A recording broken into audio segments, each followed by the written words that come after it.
ಎಷ್ಟೋ ಬಾರಿ ನಮಗೆ ನಾವೇ ಎಷ್ಟು ದೊಡ್ಡ ದೊಡ್ಡ ಸುಳ್ಳುಗಳನ್ನ ಹೇಳ್ಕೊಳ್ತೀವಿ.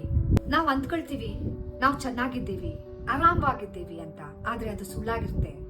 ನಾವು ಹಳೆಯದನ್ನ ಮರೆತು ಮುಂದಕ್ಕೆ ಹೋಗಿದ್ದೀವಿ ಅಂದ್ಕೊಳ್ತೀವಿ. ಆದ್ರೆ ಆ ನೆನಪುಗಳು ಹೃದಯಕ್ಕೆ ನೋವು ಕೊಡ್ತಾನೇ ಇರುತ್ತೆ.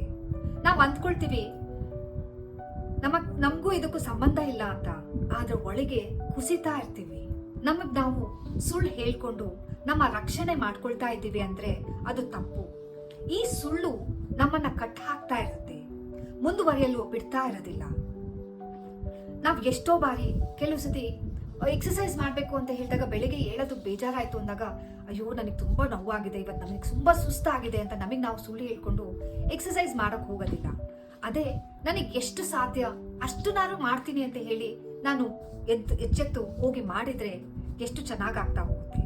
ನಾವು ಪ್ರತಿನಿತ್ಯ ನಮಗೆ ನಾವು ಎಷ್ಟು ಸುಳ್ಳ ಹೇಳ್ಕೊಳ್ತೀವಿ ಅಂತ ಹೇಳಿದ್ರೆ, ಪ್ರತಿಯೊಬ್ಬ ಮನುಷ್ಯನು ಕೂಡ ನಮಗೆ ನಾವು ಸುಳ್ಳನ್ನ ಹೇಳ್ಕೊಳ್ತಾನೆ ಹೋಗ್ತೀವಿ.